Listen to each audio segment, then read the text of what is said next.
Hello guys, welcome to our channel.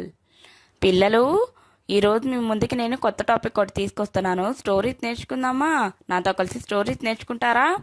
మన రామాయణం, మహాభారతం ఇవన్నీ ఉన్నాయి కదా, ఇవన్నీ అందరికీ తెలియదు. కొంతమందికి తెలుసు, కొంతమందికి తెలియదు.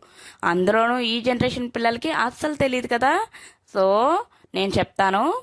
రామాయణం అంటే అది ఏదో ఒక కథ కాదు, స్టోరీ కాదు.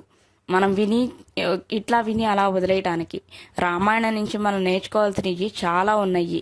ఒక మనిషి బర్త్ దగ్గర నుంచి డెత్ వరకు కూడా ఎట్లా ఉండాలి, ఎలా ఉండకూడదు, ఒక పర్సన్ యొక్క ఇంపార్టెంట్ చెప్పే ఎథికల్ వాల్యూస్ అన్నీ కలిగినదే ఈ రామాయణం, మహాభారతం ఇవన్నీ. సో విని వదిలేయకూడదు. ఈరోజు మనం రామాయణంలో మొదటి భాగం తెలుసుకోబోతున్నాం. రాముని జననం, బాల్యం గురించి. అయోధ్య పండగలా వెలిగే నగరం. చక్రవర్తి దశరథుడు దశాబ్దాలుగా పాలించేవాడు. అలాంటి దశరథ మహారాజుకి 3 భార్యలున్నారు. కానీ వారికి ఒకటే దిగులు, ఏంటంటే పిల్లలు లేరనే దిగులు. ఇప్పుడు దశరథ మహారాజు పిల్లలు లేరు అని బాధపడతా ఉంటారు. అలా దిగులుగా కూర్చున్న సమయంలో దశరథ మహారాజుకి వశిష్ఠ మహర్షి ఒక యాగం చేయమని చెప్పి సలహా ఇచ్చారు. ఆ యాగం ఏంటంటే పుత్రకామేష్టి యాగం అని చెప్పేసి చేయమన్నారనమాట. ఆ యాగం చేసిన తర్వాత మీకు పిల్లలు పుడతారని చెప్పేసి ఆయన చెప్పడం జరిగింది. ఆయన చెప్పిన ఆయన సూచన మేరకే పుత్రకామేష్టి యాగం చేస్తూ ఉండగా ఆ సమయంలో దేవత ప్రత్యక్షమయ్యి వాళ్ళకి ఒక పాయసం ఇచ్చిందనమాట. పాయసం బౌల్లో ఒక బౌల్ లాంటిది ఇచ్చింది. ఆ బౌల్లో పాయసం ఉందన్నమాట. దశరథుడు ఆ పాయసం తీసుకొని వెళ్ళి అతని 3 భార్యలకి ఇచ్చాడు. కౌసల్యకి, కైకేయికి, సుమిత్రకి. అలా కుమారులు లేరని బాధపడుతున్న దశరథునికి 4 కుమారులు జన్మిస్తారు. రాముడు, భరతుడు, లక్ష్మణుడు, శత్రుఘ్నుడు.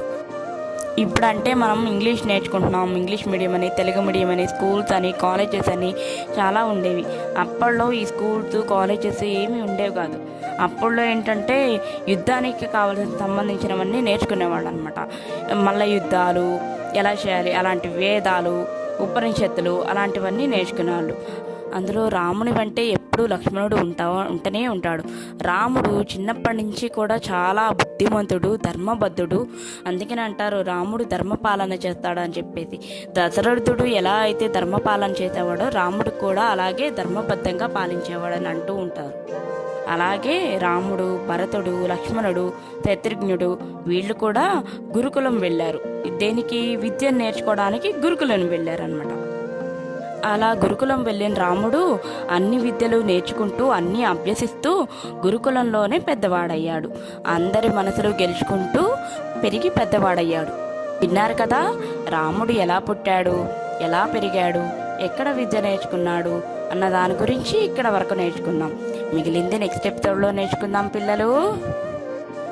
మా ఈ వీడియో పిల్లలందరికీ చేరాలని కోరుకుంటున్నాం. మ్యాక్సిమం కొంతమంది పిల్లలైనా సరే మా వీడియో చూసి ఎథికల్ వాల్యూస్, మన పురాణాల గురించి తెలుసుకుంటారని అనుకుంటున్నాను.